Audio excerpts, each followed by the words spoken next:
Je dis toujours à mes étudiants, j'efforce toujours de venir à les étudiants, que sur chaque objet de l'économie, il y a au moins deux grandes théories, il y en a d'autres.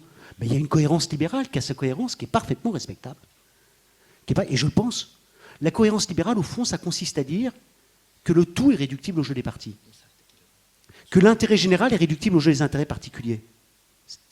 C'est une cohérence parfaitement respectable d'un point de vue théorique. Voilà.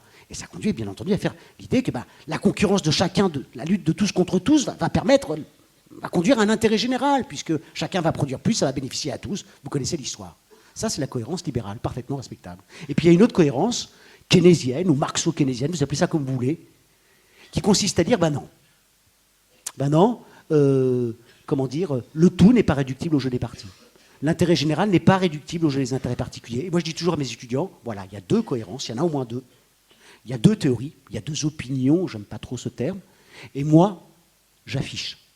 Je vous dis d'emblée quelle est la mienne. Je préfère que vous soyez au courant, mais je vais m'efforcer de représenter les deux cohérences, mais je ne vais pas jouer de la fausse neutralité. Il y a plusieurs théories économiques, il y a plusieurs façons de penser l'économie, et je pense qu'il est quand même mieux pour les étudiants, y compris, de présenter, quand on est enseignant, plutôt dans quelle inscription on se situe. Alors, sur la comptabilité nationale, à Paris 1, nous sommes une des dernières universités en France où en premier cycle, il y a de la comptabilité nationale. Pourquoi? Parce que dans d'autres universités, et vous voyez là que l'éloge du pluralisme et des libertés, ça a changé de camp. Dans la plupart des universités de France, les économistes néoclassiques libéraux ont jugé que la comptabilité nationale, c'était plus utile. Ça ne sert à rien. Il faut faire de la micro, des petits modèles théoriques, ou de la macro, qui est en fait de la micro réaménagée. Il faut faire de la micro, fondamentalement.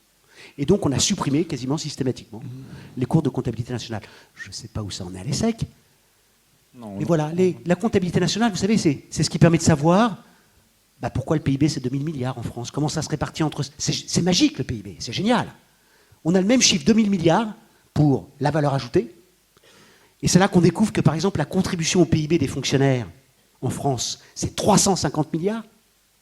350 milliards, ça veut dire que c'est un tiers. La contribution au PIB des fonctionnaires, ce qu'ils produisent, les fonctionnaires, comme valeur ajoutée, c'est un tiers de ce que produisent les salariés des SNF, c'est-à-dire des sociétés non financières, les entreprises de droit commun. Vous allez me dire, monsieur, ça fait que 1350 milliards, il en manque 650. Oui, il y a les sociétés financières, on a du mal à évaluer leur valeur ajoutée, mais enfin, on considère malgré tout que c'est utile, donc on l'évalue à 80 milliards. Après, il y a les ménages, c'est énorme, les ménages, il y a les entrepreneurs individuels dedans, enfin, pour plein d'autres raisons, bref.